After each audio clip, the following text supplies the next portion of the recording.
In the modern history of air combat, few stories have been as surprising, controversial, and inspiring as the story of Sweden's JAS-39 Gripen. Designed not by a superpower with vast resources, but by a small neutral nation with limited funds, this fighter jet would go on to embarrass the world's most powerful military giants. For decades, the skies were ruled by the likes of America's F-15, F-16, and F-18, Russia's Su-27 and MiG-29, and Europe's Typhoon and Rafale. These aircraft represented enormous budgets, sprawling defense industries, and the dominance of nations with global reach. Against this backdrop, no one expected a Scandinavian country with barely 10 million people to produce something that could threaten the balance of air power. But the Gripen did exactly that. The story begins in the late 1970s, when Sweden recognized that its current aircraft, the Viggen, would not be enough to carry the country into the next century. The Cold War was still raging, and Sweden's geopolitical position meant it could not afford weakness in the skies. With the Soviet Union right across the Baltic Sea, Sweden's defense planners knew that survival depended on maintaining an independent, advanced air force.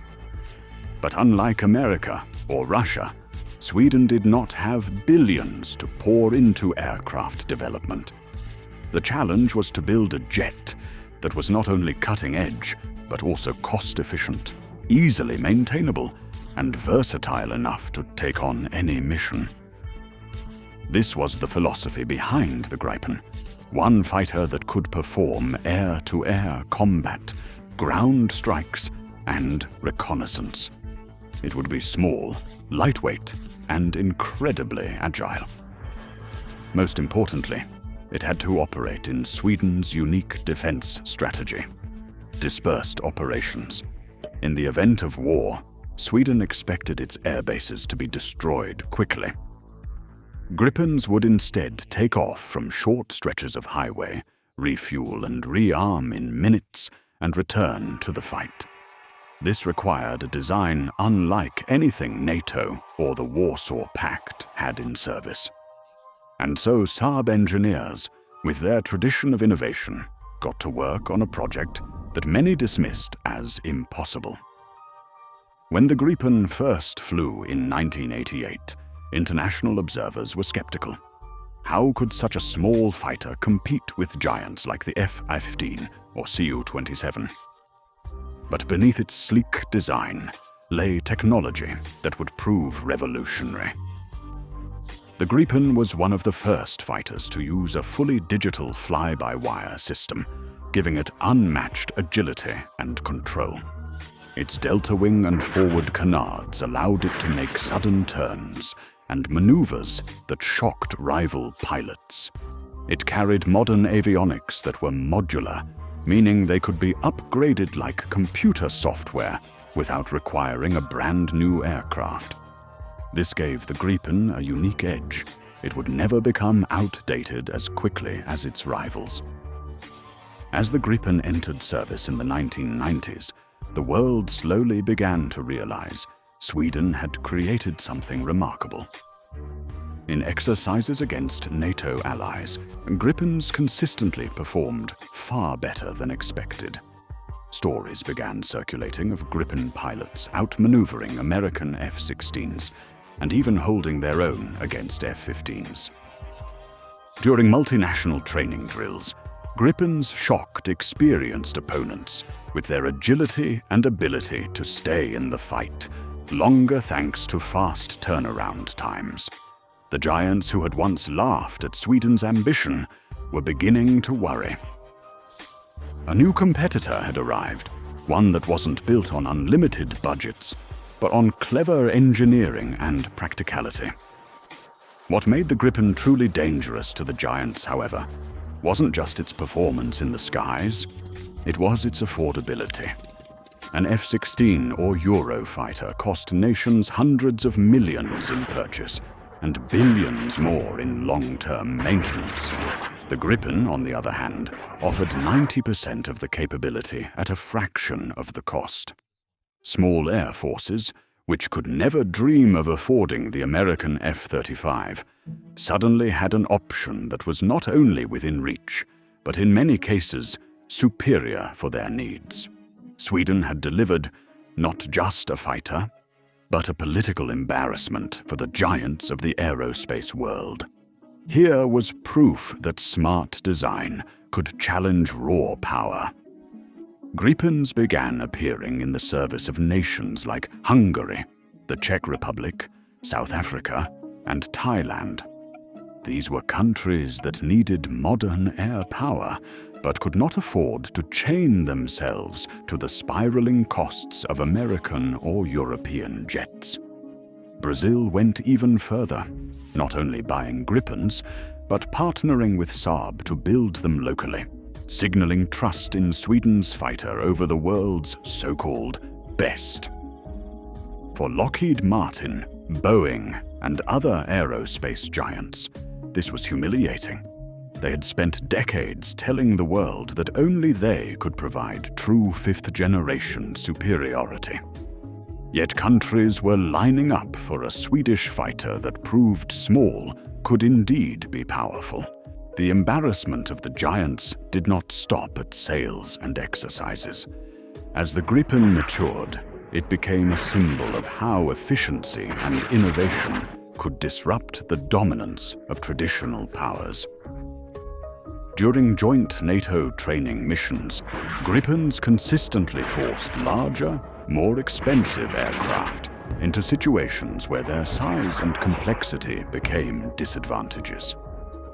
Pilots from allied nations often reported being surprised by how quickly Gripens could recover, rearm, and launch again, making them a constant presence in the air while heavier jets spent hours being serviced.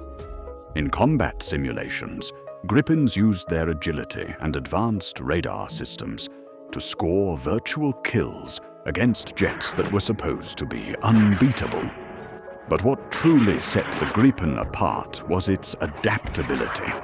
Where American fighters like the F-35 required complex supply chains and expensive software upgrades, the Gripen was designed to be modular from the start.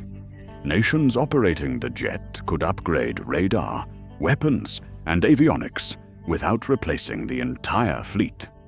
This future-proof design meant that Gripens delivered in the 1990s could still evolve to remain competitive decades later. For cash-strapped air forces, this was a revolution. For the giants, it was a disaster.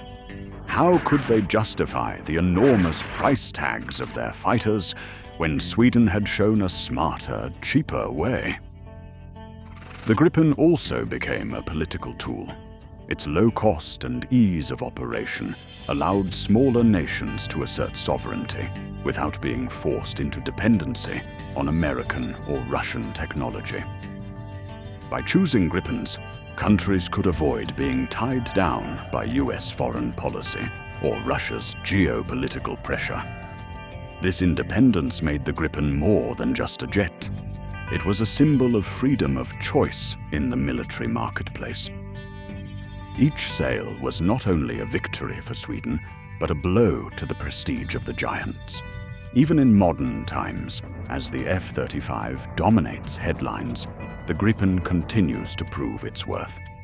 The latest variant, the Gripen E, carries state-of-the-art systems, including AESA radar, electronic warfare suites, and long-range Meteor missiles that outclass many of its rivals, despite being labeled a lightweight fighter. The Gripen E can rival or even surpass much heavier and more expensive jets in terms of actual battlefield performance. Once again, Sweden has shown that intelligence and efficiency can defeat size and brute force. Critics often argue that the Gripen has never fought in a real war, unlike American or Russian jets. But this criticism misses the point. The Gripen was never meant to project power across the globe. It was designed for defense, survival, and adaptability in the harshest scenarios. Its ability to take off from roads, be refueled in 10 minutes, and return to combat makes it a nightmare for any aggressor. In fact, military analysts argue that in the event of a regional conflict, Gripens would be nearly impossible to neutralize fully, as they would scatter across a country and keep launching attacks from hidden locations. For the giants of aviation, this reality is uncomfortable. They rely on selling extremely expensive jets, backed by promises of total dominance. The Gripen shatters that narrative by showing smaller nations that dominance is not always necessary.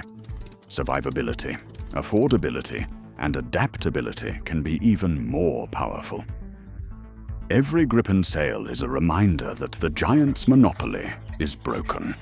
Every training exercise where a Gripen outmaneuvers a heavier jet is a symbol of embarrassment for the so-called leaders of aviation technology. In the end, the Gripen's legacy is not just about being a fighter jet. It is about changing the way the world thinks about air power. It proved that you don't need to spend hundreds of billions to defend your skies. It proved that smaller nations can stand tall in the face of giants. And it proved that sometimes the smartest solution can humiliate the strongest opponents. For Sweden, the Gripen is not just a machine. It is a statement to the world that even the smallest players can redefine the game. And for the aviation giants, it remains a constant reminder that size and wealth do not guarantee victory in the skies.